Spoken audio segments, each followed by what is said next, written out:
You know, starting faster. My last fight, I waited till the third round to get going. That was a mistake in game planning.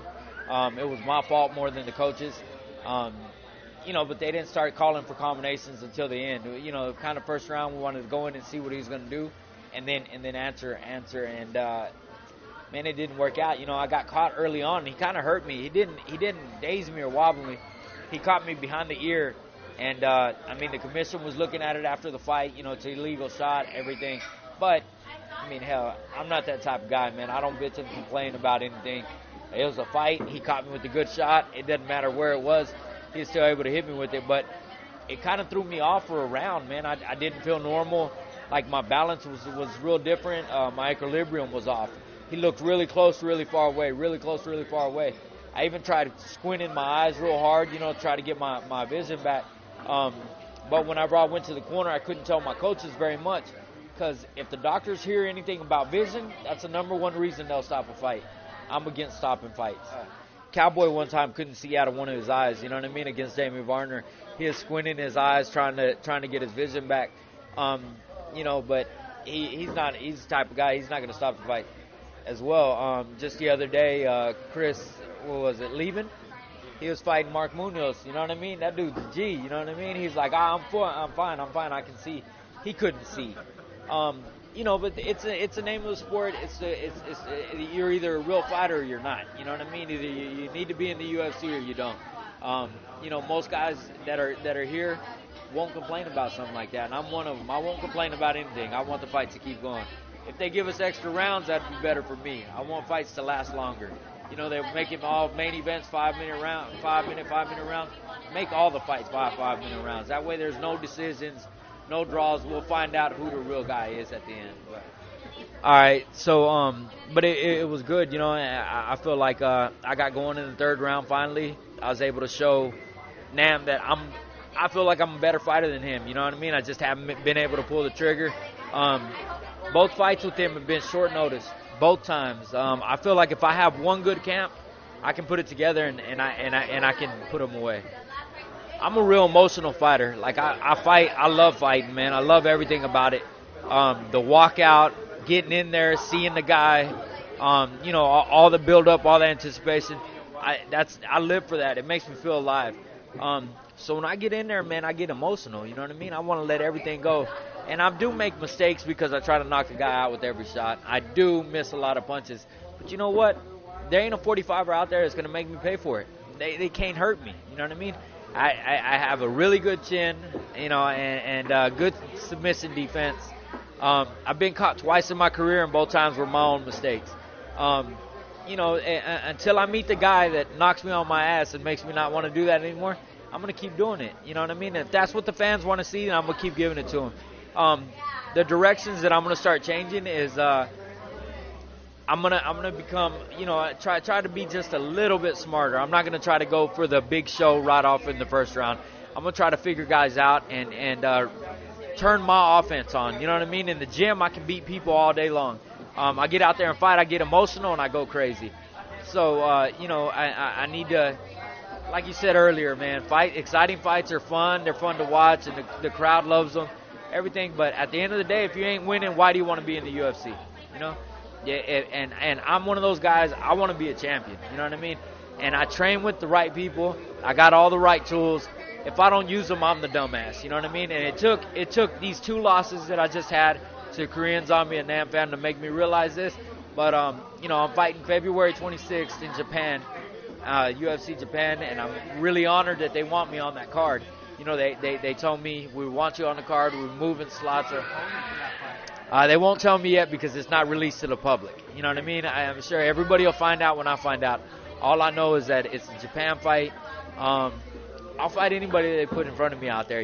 All the Japanese fighters, I got respect for them because they're the same way as us. Like us Mexicanos, we have Mexican pride. Well, over there they got samurai spirit. So we're gonna see which one wins out. And I don't care if it's here in Mexico or in Japan or in the States. I can fight like this anywhere in the world. You know what I mean? Because I take my pride with me wherever I go. So I hope they put somebody really big in front of me, a really, really big name in Japan, and I'm excited for it. You know what? Going there, getting there the week of the fights, the first time you see your opponent, for me, is the best feeling because you know he's there, you're there, and it's a done deal. You know what I mean? The lights are gonna be on both of y'all, and y'all gotta fight now. Before then, before the fight actually is gonna happen, everything you're training, you're getting ready. Every day you're thinking about this guy. You know what I mean? The anticipation is building up. You're hitting pads harder. You're grappling harder. You're tired. You're sore. You want to get out there and fight him. You know what I mean? And then to be able to see him that first time, look at each other in the eyes, maybe even shake hands, whatever. If he's an asshole, then you just stare at each other and be mad. If he's cool, you shake hands. No matter what their attitude is, you got to fight. You know what I mean? I don't understand the guys that want to be upset and mad dogging each other, want to push and fight before. Like, dude, Saturday we're going to fight. You know what I mean? You can't, it doesn't make sense to me. But, there's some guys that do it. Cowboy's about to fight one of them. You know what I mean? So it's like, I respect the Diaz brothers because if them motherfuckers are going to fight, they're going to fight. You know what I mean? And it doesn't matter if we're in the lobby, in an elevator. If they say we're fighting, it's going to go down. You know what I mean? That's just the type of dudes that they are. And you know what? You got to respect those type of dudes because they ain't the type of dudes that'll talk and then run off. And talk and then run off. Them dudes, if you say one cross word, you're going to fight. So we know, what kind of guys they are, and they know what kind of guys we are. So, I mean, I can't say that it won't happen. I got a lot of respect for him, but if it goes down, that's my brother. If they try to fight with Cowboy, I got to fight, So, I don't know. We're looking forward to it, though, man. We're excited, and, everything, man. We're excited to be down here in the Valley, seeing some old friends. This is actually my second time being down here, which is sad because my mom was born in Westlake. I'm trying to bring her back down here so she can just, see her beginning, where she started at. And, right now she's nervous to come down here because of the stories that she hears about Mexico and this and that. I was like, yeah, but it's McAllen, you know what I mean? It's Westlake. It's not anywhere near there.